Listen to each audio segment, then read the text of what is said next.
یہ میزبانی کو ثالثی کہہ دینا تو کسی بہت بڑے بندے کی چول تھی جس پہ حسب معمول پالشی واہ واہ کرنے لگے۔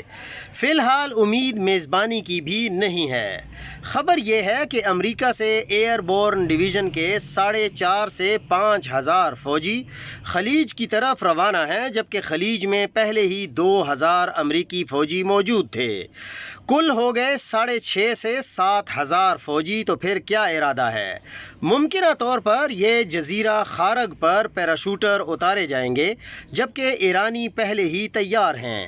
یہ بوٹس آن گراؤنڈ کا ٹیسٹ کیس بھی ہو سکتا ہے۔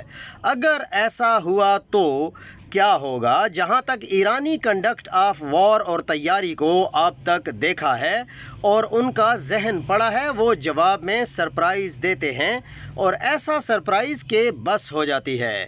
ایرانی گرڈ سٹیشنز پر حملہ کے پروگرام کی طرح کیا ایسا سرپرائز اب دیں گے؟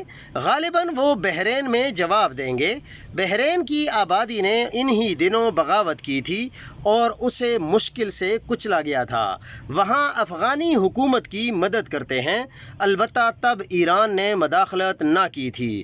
ممکنہ طور پر اب بغاوت ہوگی اور ایرانی ایما پر، اور ایرانی فوج داخل کر سکتے ہیں۔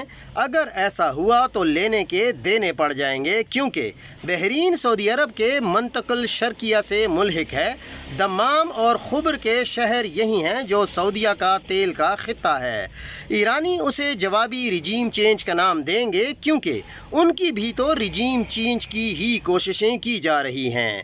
ایسی صورت میں سعودیہ پہ زد پڑتی ہے اور وہ ہمارے لوگوں کو طلب کریں گے، چونکہ کل پرسوں سے پاکستان کی ہاں اور نہ میں دنیا کے فیصلے ہونا شروع ہیں، اور ہمارا بھوک سے بھی برا حال ہے، بلکہ کرڑ پڑ رہے ہیں۔